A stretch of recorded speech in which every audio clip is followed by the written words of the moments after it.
Innalhamdulillah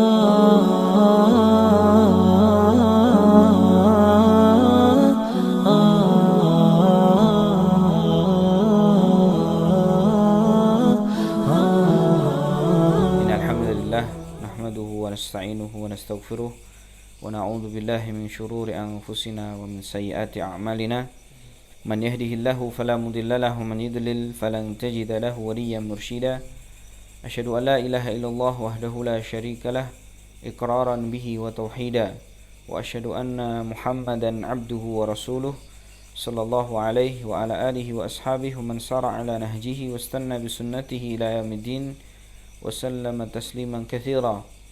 Yaqulu Allah Ta'ala fi kitabihil aziz, ya ayyuhalladzina amanu taqullaha haqqa tuqatih wa la tamutunna illa wa antum muslimun.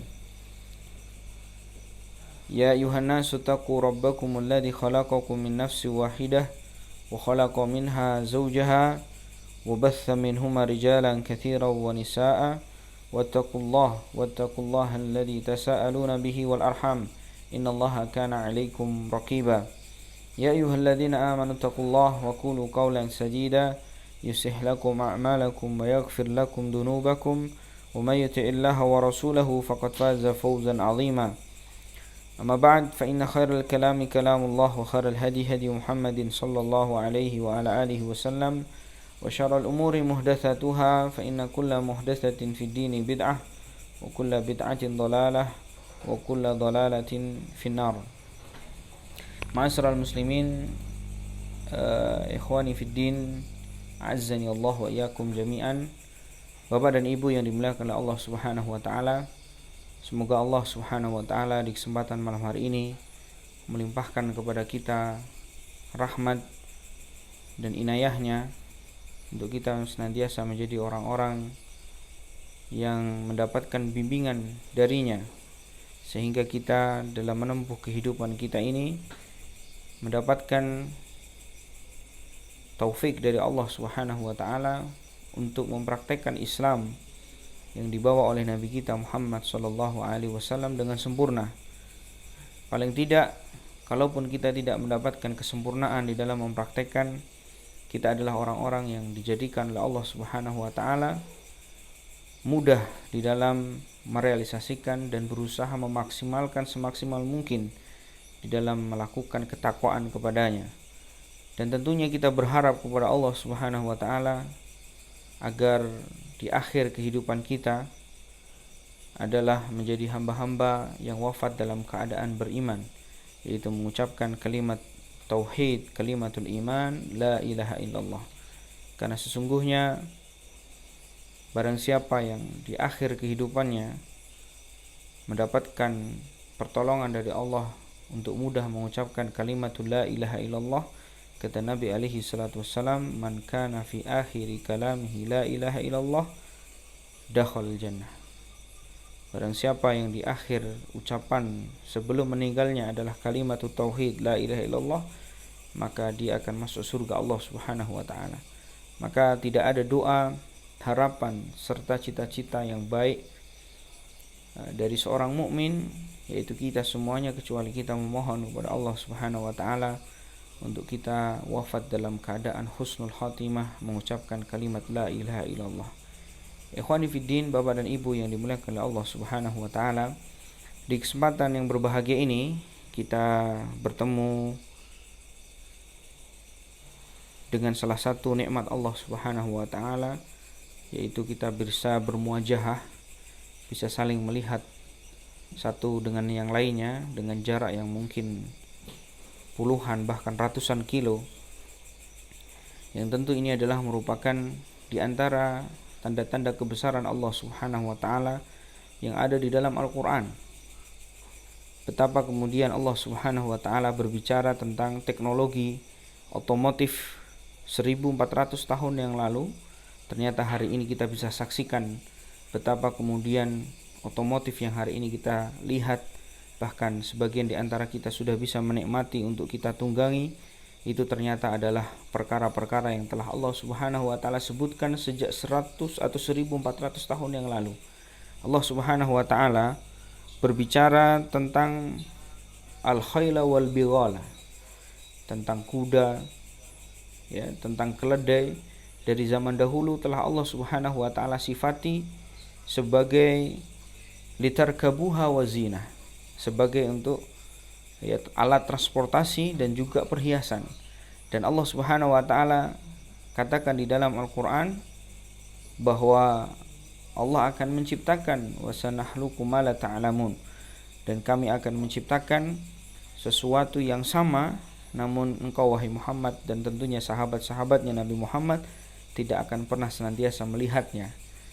Tetapi hari ini 1400 tahun setelah kehidupan Rasulullah SAW berakhir, ya, kita saksikan bahwasanya hari ini ternyata mobil-mobil, kendaraan yang kita tunggangi adalah bentuk realisasi dari nikmat Allah Subhanahu wa taala.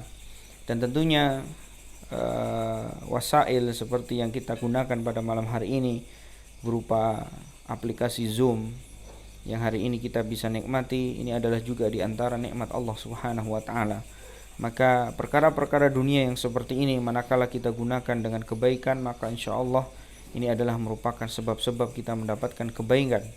Namun apabila sebaliknya, ya, tentunya waliyadzubillah bagi siapapun yang menggunakan, ya, perkara-perkara dalam urusan dunia namun digunakan untuk bermaksiat kepada Allah Subhanahu wa taala, maka tentu Allah Subhanahu wa taala akan menjadikannya sebab-sebab diadabnya seorang hamba Allah Subhanahu wa taala. Ikhwani fiddin azanillahu wa iyyakum jami'an, di kesempatan malam hari ini kita insyaallah akan membahas, ya, seberapa penting kita sebagai orang tua memiliki peran di dalam mendidik anak-anak kita. Sebelum kemudian kita memahami dan mengetahui seberapa penting diri kita sebagai orang tua terhadap anak-anak kita, maka tentunya terlebih dahulu kita harus mengetahui bahwasanya anak-anak yang hari ini Allah Subhanahu wa taala anugerahkan kepada kita adalah merupakan bentuk fitnah, ya, yang Allah Subhanahu wa taala berikan kepada seorang hamba. Sehingga Allah Subhanahu wa taala di dalam banyak ayatnya, belasan ayat, berbicara tentang kedudukan anak-anak bagi orang tua. Ya, Allah Subhanahu wa taala, ya, berfirman dalam surat Al-Kahfi. Allah Subhanahu wa taala berfirman, al-malu wal banuna zinatul hayatid dunya. Sesungguhnya kata Allah Subhanahu wa taala, harta dan anak-anak itu adalah merupakan zinatul hayatid dunya, adalah perhiasan, ya, dunia, ya, fitnah dunia, yang tentunya fitnah dunia ini adalah merupakan sebuah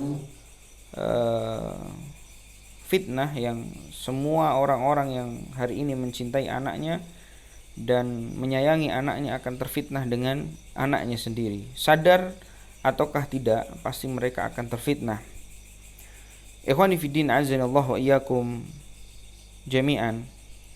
Bahkan di dalam ayat yang lainnya Allah Subhanahu wa taala telah menjelaskan bagaimana anak itu adalah fitnah. Ya, innama amwalukum wa auladukum fitnah. Sungguhnya harta-harta kalian dan anak-anak kalian adalah fitnah. Ya. Oleh karena itu Allah Subhanahu wa taala dan Rasulnya Muhammad sallallahu alaihi wasallam seringkali berbicara tentang anak bagi orang tua. Jangankan kita selaku manusia biasa yang mungkin kadar dan kapasitas ilmu kita yang sangat sedikit sekali. Di zaman sahabat radhiyallahu ta'ala anhum, yang mereka adalah orang-orang hebat, dididik langsung oleh Rasulullah Muhammad SAW saja, pernah terfitnah dengan anak-anak. Ya, kita beri contoh satu di antara sahabat Rasulullah Muhammad SAW yang bernama Hatib bin Abi Balta'ah.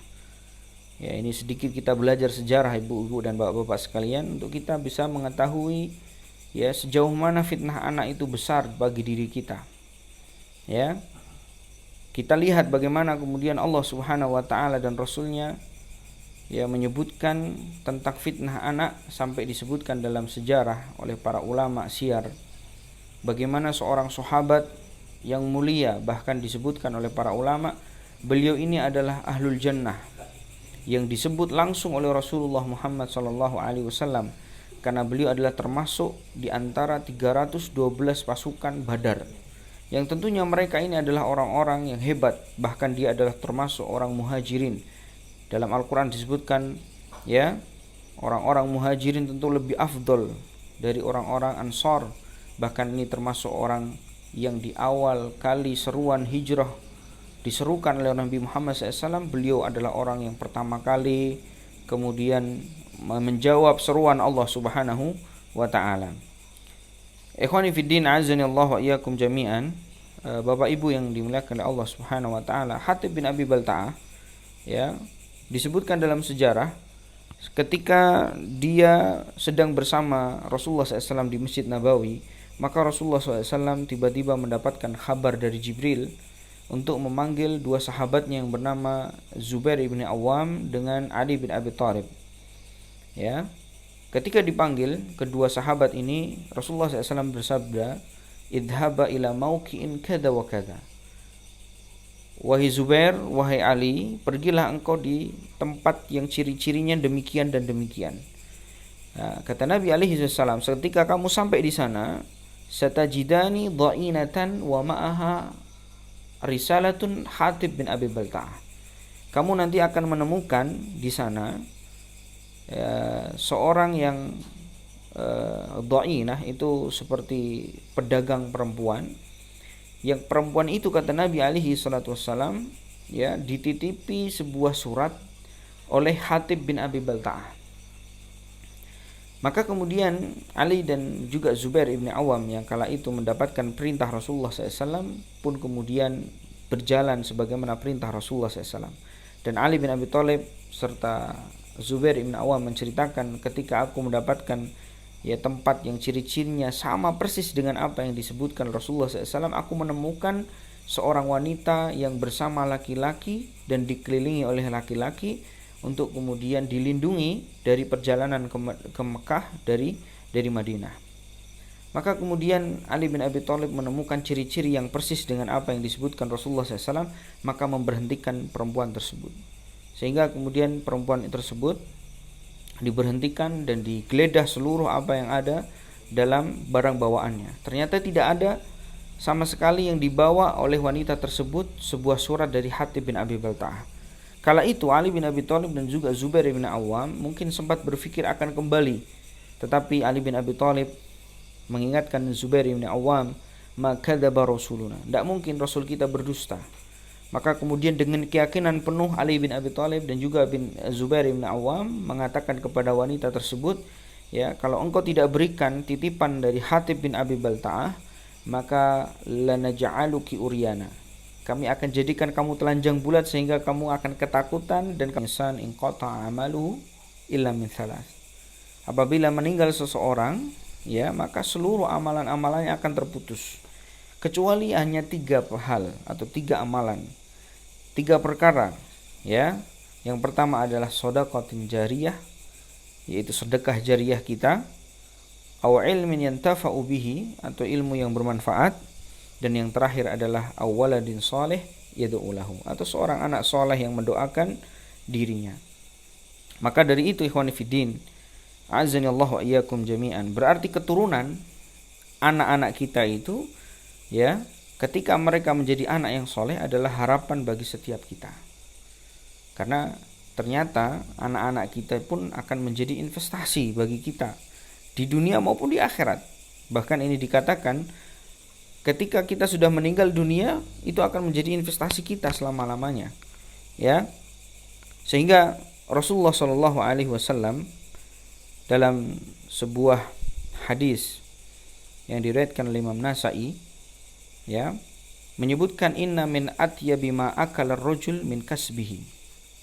Kata Nabi alaihi wasallam, sungguhnya yang paling baik dari makanan seorang hamba adalah dari hasil jerih payahnya. Jadi orang yang kemudian hari ini bekerja dengan tangannya sendiri, ya, ini adalah satu pekerjaan yang bagus, ya. Apalagi sebagian kita ada yang memang bekerja menjadi misalkan tukang kayu, pemahat, atau mungkin bekerja menjadi tukang buah, penjual buah, tapi buahnya dia sendiri yang bersihkan, dia sendiri yang mencari buahnya yang bagus, ya, dia sendiri yang menata buahnya dan seterusnya. Artinya dia gunakan tangannya itu untuk bekerja. Maka kata Nabi SAW, inna min atyabi ma akala rajul min kasbihi. Jadi sesungguhnya yang paling baik dari makanan seseorang adalah hasil dari jerih payahnya sendiri.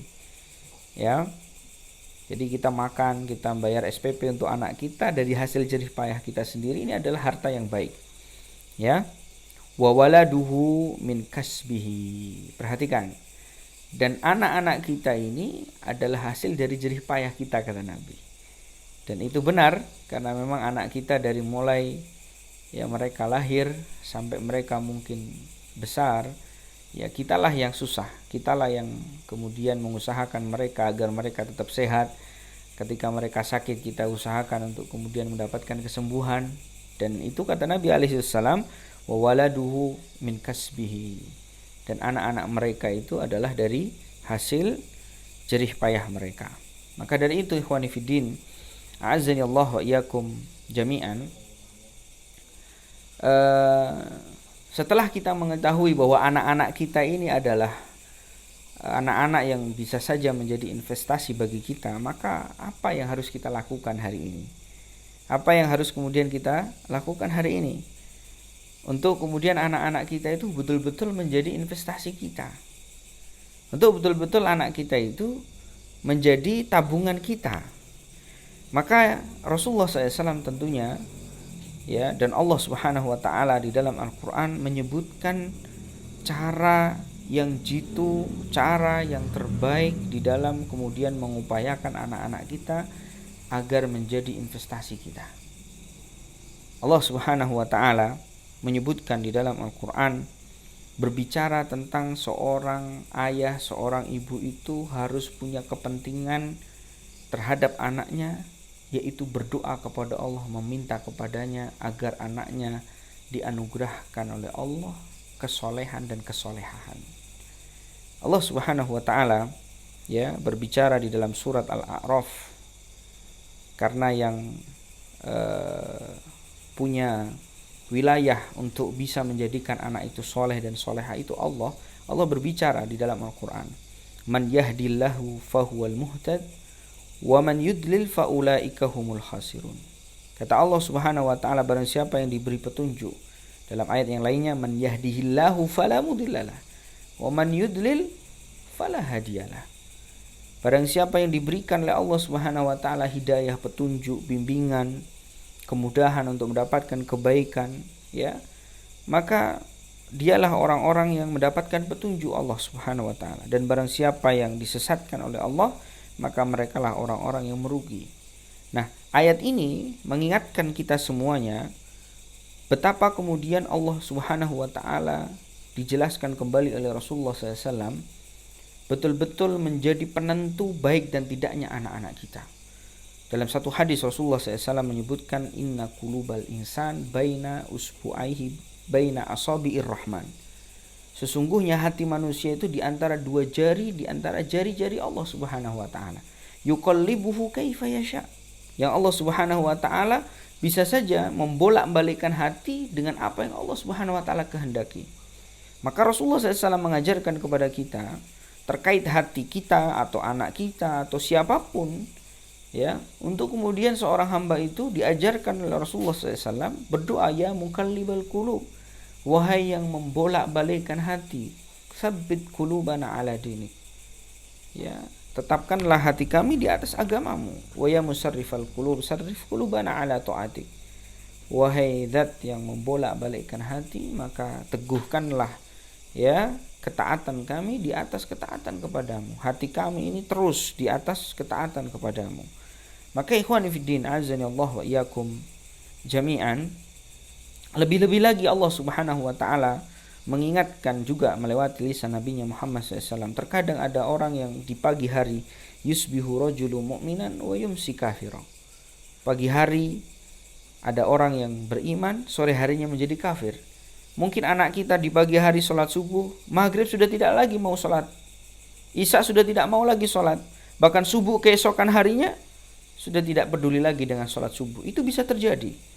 Ya, dan di sini menjadi catatan bagi kita semuanya, terutama bapak ibu yang hari ini anaknya masih di rumah. Karena yang saya dapatkan informasi dari mudir kita, dari mudir di pesantren ini, Ustadz Ulum, ya, bahwasanya hari ini anak-anak kebanyakan di rumah, bahkan mungkin seluruhnya Ustadz ya. Dan ini amanah besar bagi ibu semua. Mungkin bapak ibu hari ini mendapati anak-anak ibu masih ngaji. Sore ini masih ngaji, malam ini di awal malam setelah Isya ini masih ngaji.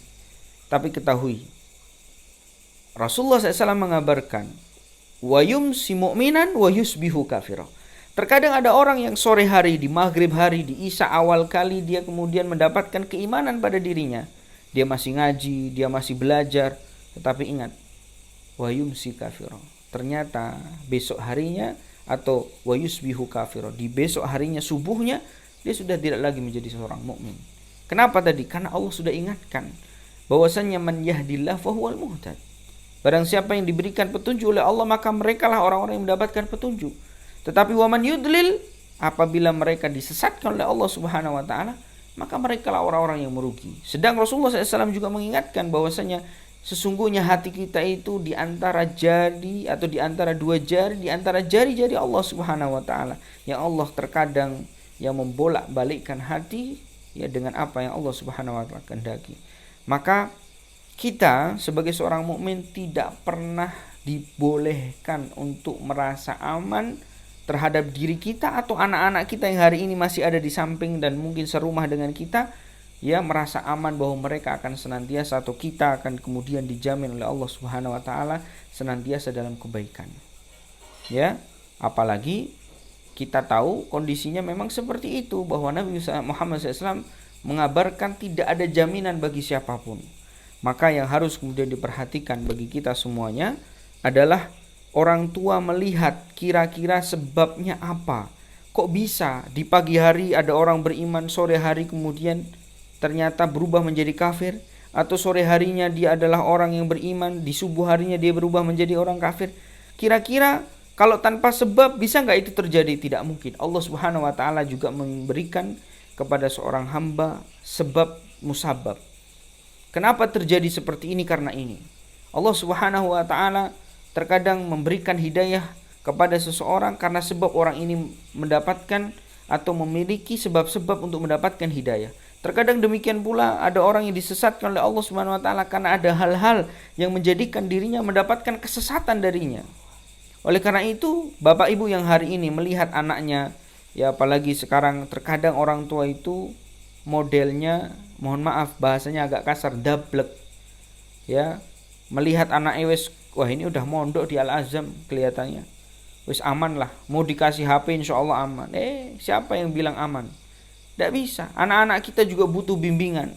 Anak-anak kita juga butuh kontrol dari kita. Anak-anak kita juga butuh pengawasan dari kita. Ya. Oleh karena itu, untuk kemudian tidak terjadi hal-hal yang kita tidak inginkan, berupa anak kita ternyata nantinya berubah, yang sebelumnya mungkin senangnya itu ngaji, sebelumnya senangnya murojaah di pesantren, sudah didoktrin, sudah diajarkan, sudah dibiasakan untuk murojaah, ternyata kemudian di rumah karena ketidakpedulian kita, karena kedablekan kita terhadap anak-anak kita, kemudian apa? Akhirnya anak kita itu tidak ada pengawasan sehingga mereka berubah. Sehingga mereka kemudian merubah kebiasaan yang tadinya suka murojaah, suka belajar menjadi tidak suka. Kenapa? Karena kita biarkan mereka main HP, kita biarkan mereka kemudian membuka situs-situs yang lain selain daripada Al-Quran maupun hadis-hadis Nabi. Maka terjadilah sebuah kekacauan dalam pendidikan anak-anak kita. Jadi ini peringatan bagi ibu dan bapak yang hari ini anaknya sedang di rumah. Karena sekali lagi saya sering sampaikan kepada siapapun, bahwa di dalam kemudian pendidikan, terutama di pesantren, ketika bapak ibu menitipkan anak bapak ibu di rumah atau di pesantren, ya, maka di situ harus ada namanya at-ta'awun antara para ustadz, antara para ustadzah yang diamanahkan oleh bapak ibu sekalian di pesantren dengan bapak ibu yang di rumah. Bentuk ta'awun itu ada banyak sekali, maka saya akan sebutkan beberapa di antaranya di malam hari ini. Bentuk ta'awunnya adalah, salah satu di antaranya adalah masalah pengawasan. Kalau anak-anak pada saat di pesantren tentu Bapak Ibu tidak bisa mengawasi. Maka yang akan mengawasi adalah guru-guru, para ustadz dan ustadzah yang ada di pesantren. Nah, ketika anak-anak itu di rumah, maka otomatis pengawasan itu akan berpindah tanggung jawabnya kepada Bapak Ibu. Di rumah masing-masing, jaga anak masing-masing. Dilihat kebiasaan mereka, dilihat ya apa yang dilakukan oleh mereka. Dan ini penting sekali. Karena jangan sampai kemudian sifat percaya kepada anak itu terlalu besar sehingga kemudian potensi keburukan-keburukan itu akan semakin banyak ada pada diri anak kita. Ya. Kemudian yang kedua, bentuk ta'awunnya bukan hanya pengawasan tapi doa. Dan ini juga disampaikan oleh beberapa para ulama kita, di antaranya adalah guru kami, guru kita semuanya, yaitu Syekh Abdul Razak bin Abdul Muhsin dalam kitabnya yang seringkali saya ajarkan, yaitu dalam kitab Rokais fi Tarbiyatil Abna. Beliau sendiri menyebutkan bahwa bentuk ta'awun kita terhadap anak-anak kita, terhadap guru yang mengajarkan pada anak-anak kita adalah juga masalah doa. Jadi ibu bapak sekalian, jangan kemudian melupakan doa kepada anak-anak kita. Bahwa beberapa ulama kita menyebutkan wa min ahammi hadhir raqais, di antara pentingnya dalam mendidik anak juga adalah doa li abna, ya, doa terhadap anak-anak. Dan ini doa ya pernah dipraktekkan oleh para nabi-nabi Allah Subhanahu wa taala.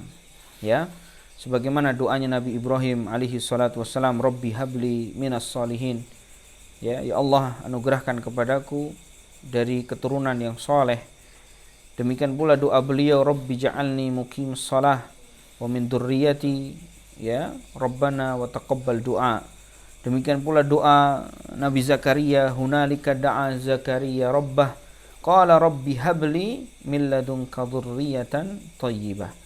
Ya, Allah Subhanahu wa taala menyebutkan banyak sekali doa-doa yang kemudian diucapkan dan dilantunkan oleh mereka para nabi di dalam berharap kepada Allah Subhanahu wa taala untuk Allah menganugerahkan kepada mereka anak keturunan yang soleh.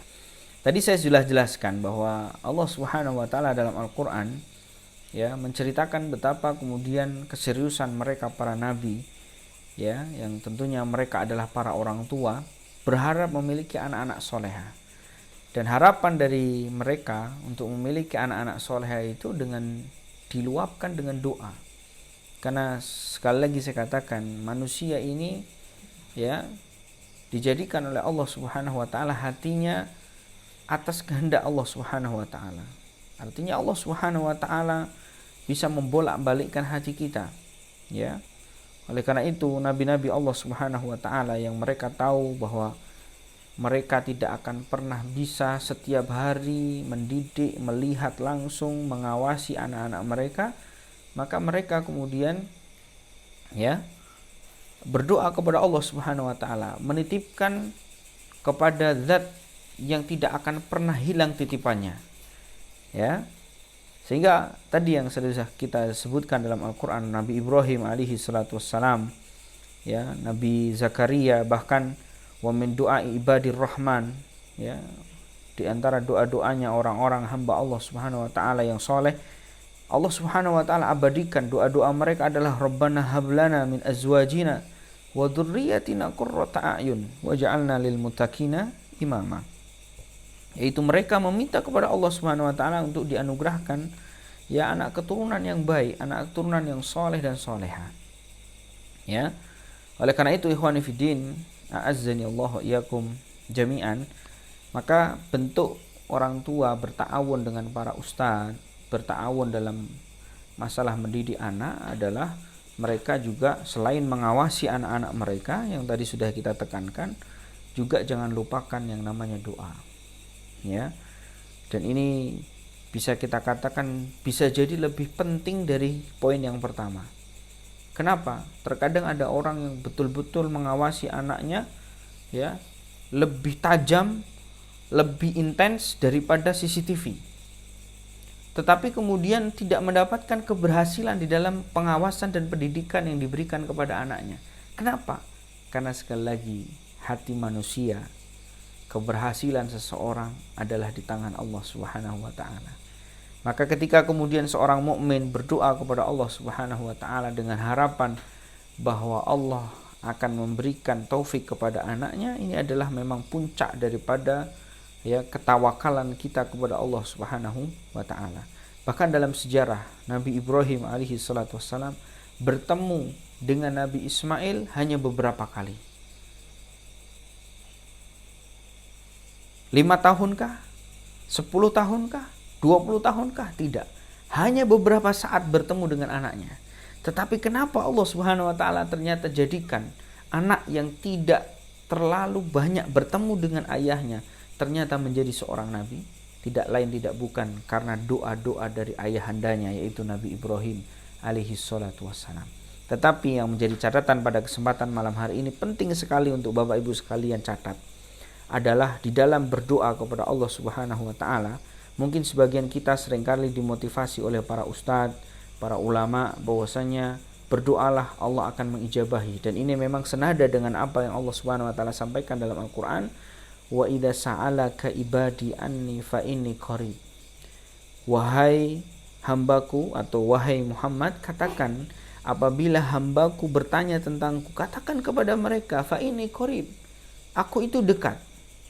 Sehingga kita tahu bahwa hari ini kita selalu berdoa kepada Allah karena kita tahu Allah itu dekat. Allah Subhanahu wa taala menyebutkan ujibu da'watad da'i idza da'ani, dan aku akan mengijabahi doa hamba-hambaku manakala mereka berdoa kepadaku. Ya. Tetapi masalahnya hari ini, sekarang ketika kita berdoa kepada Allah, minta anak kita soleh, minta kepada Allah anak kita solehah, minta kepada Allah untuk anak kita hafal Quran, minta kepada Allah agar anak kita faqih, minta kepada Allah agar anak kita memiliki akhlak yang baik. Sudahkah kita melakukan satu perintah Allah dalam ayat ini? Ketika Allah mengabarkan Allah akan mengijabahi doa-doa kita, apa kata Allah? Falyastajibuli wal yu'minu bi la'allahum yarshudun. Maka hendaknya siapapun yang berdoa kepadaku dengan harapan untuk kemudian doanya dikabulkan, kata Allah Subhanahu wa taala, falyastajibuli. Maka hendaknya mereka istijabah, bersegera di dalam kemudian merealisasikan kewajiban-kewajiban mereka. Sholatnya dibenarkan. Ketika adzan terdengar, dia segera. Ketika seruan untuk kemudian mempelajari Al-Quran dan Sunnah, dia bersegera. Ketika ada panggilan untuk kemudian berinfak, dia segera. Ketika ada kesempatan untuk kemudian dia dibangunkan di malam hari untuk sujud dan bersyukur kepada Allah di malam hari, di saat orang-orang tidur, dia juga segera melakukan sholat, tidak lagi tidur. Ya, kata Allah Taala, falyastajibuli. Maka hendaknya mereka menjawab panggilanku, wal yu'minu bi, dan mereka beriman kepadaku, la'allahum yarshudun. Maka sesungguhnya mereka semudah-mudahan orang-orang yang mendapatkan petunjuk dari Allah Subhanahu wa taala. Maka dari sini ada poin penting bagi para ibu dan para bapak yang hari ini anaknya di pesantren, yang juga setiap hari anak antum semua antum doakan.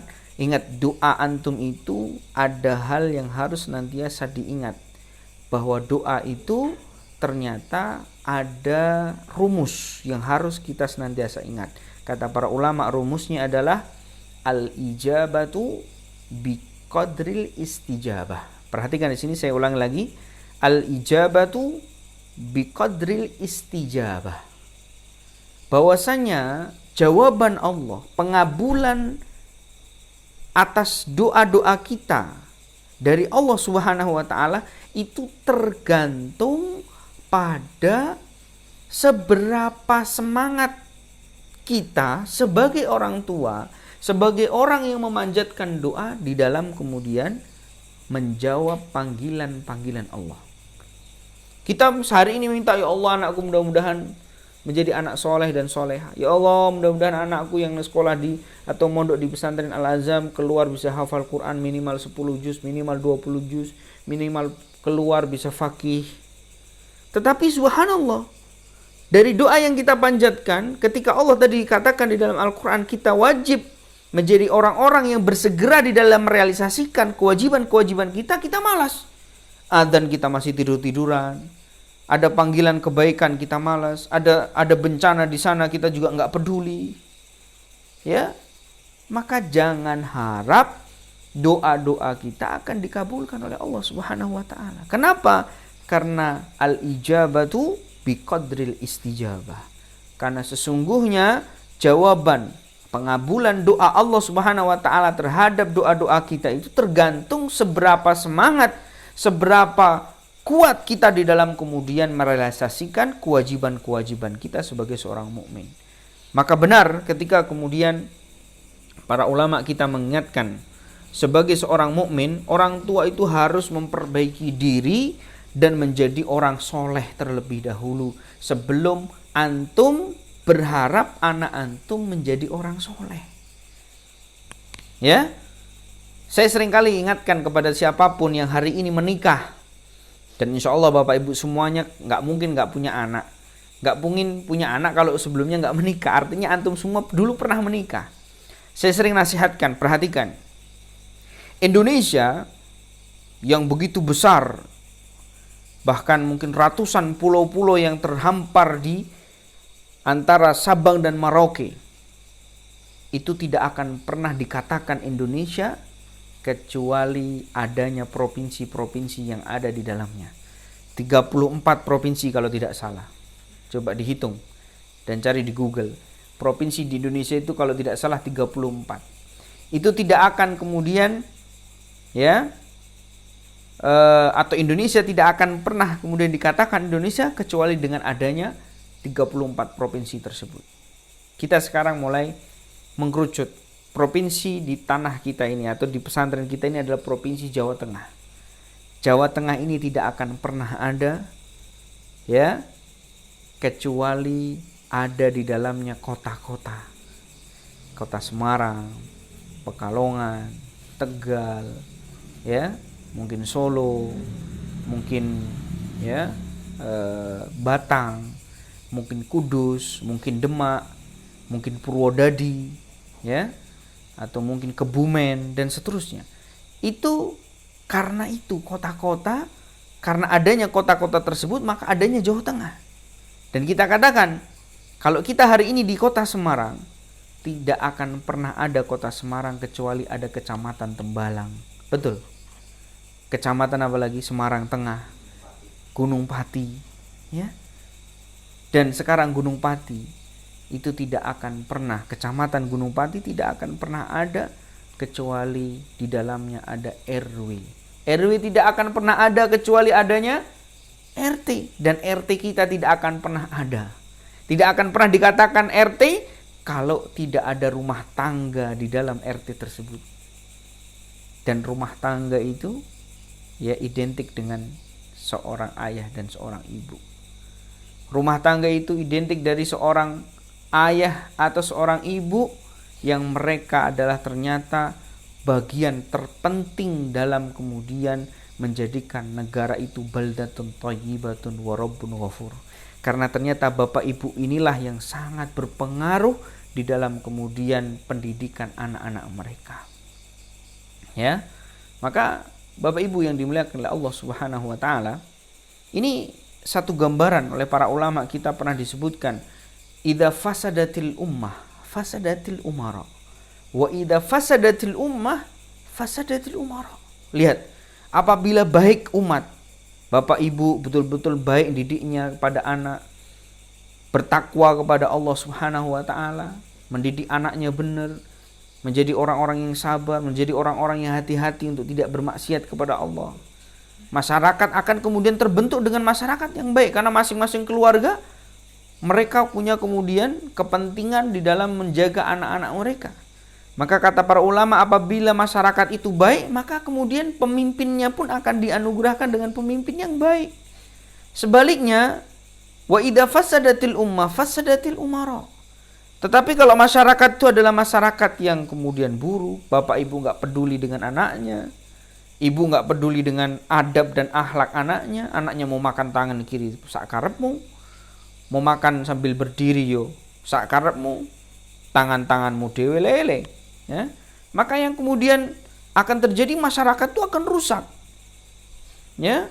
Dan ketika masyarakat itu rusak, fasadatil umara, maka Allah akan kemudian anugerahkan kepada orang-orang yang ada di negeri tersebut adalah pemimpin yang buruk. Loh kok kenapa? Baik dan buruknya pemimpin kita itu tergantung masyarakat, dan masyarakat itu tergantung orang tua. Oh, lihat. Kenapa? Masyarakat itu menjadi penentu baik dan buruknya sebuah negeri, baik buruknya sebuah tempat.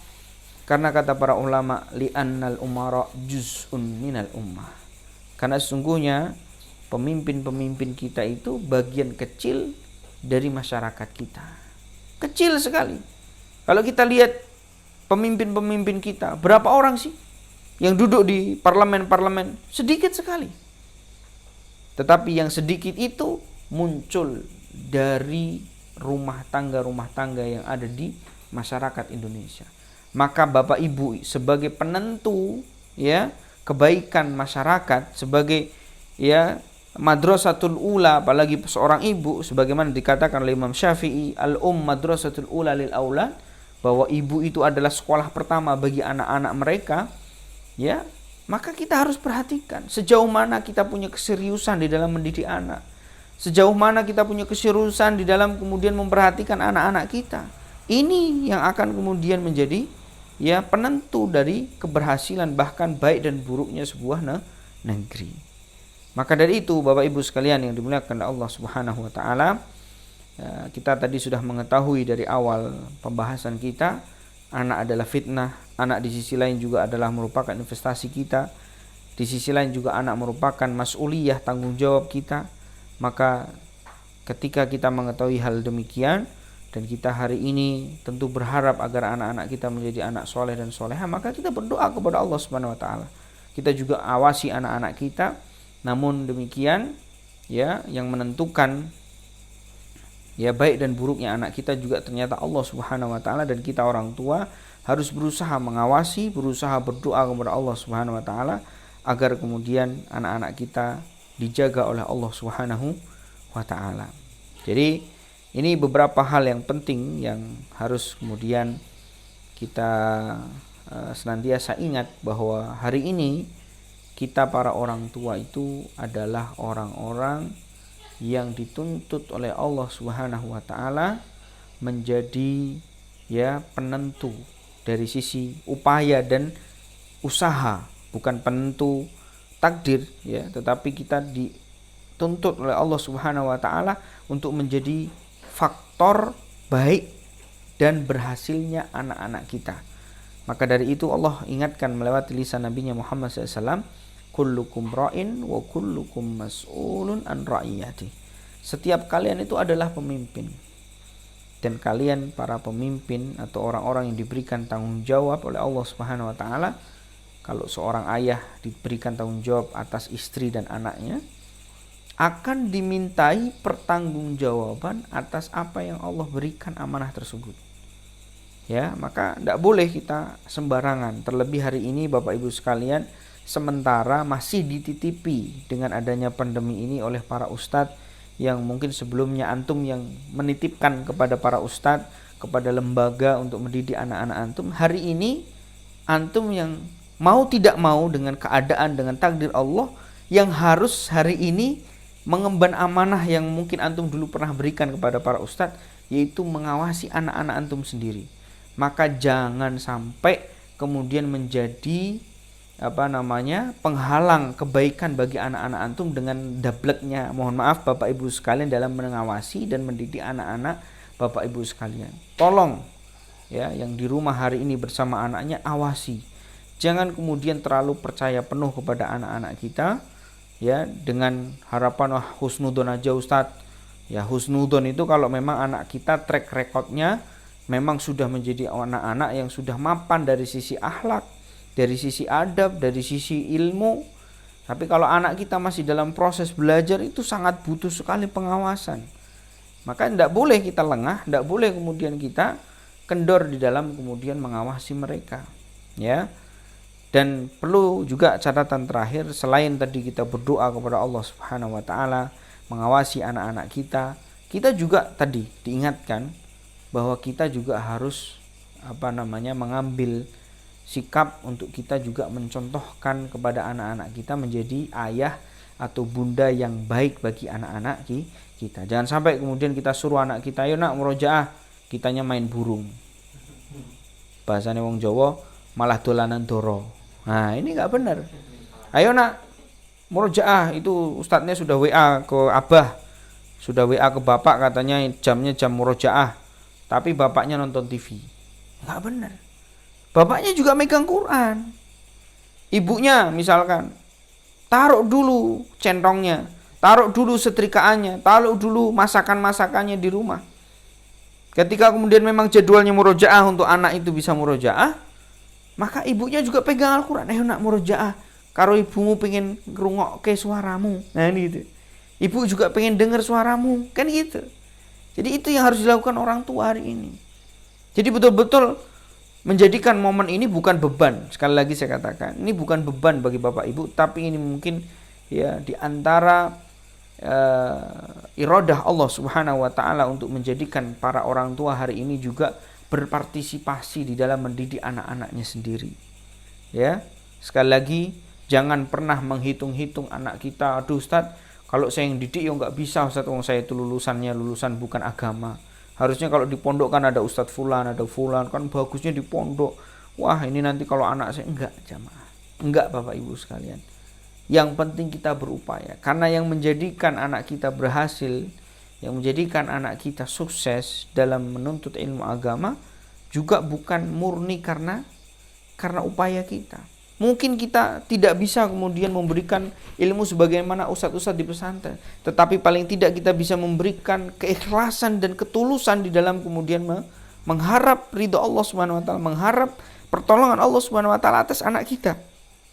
Makanya kita harus tunjukkan kepada anak-anak kita keseriusan kita. Ya, kita bawa Al-Qur'an kita temani anak kita awasi anak-anak kita. Kita doakan mereka.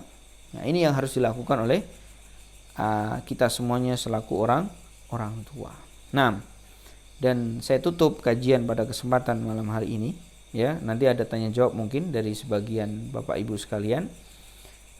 Saya tutup dengan salah satu firman Allah Subhanahu wa taala di dalam Al-Qur'an, bahwasanya Allah Subhanahu wa taala ketika bertanya ya kepada anak yang durhaka,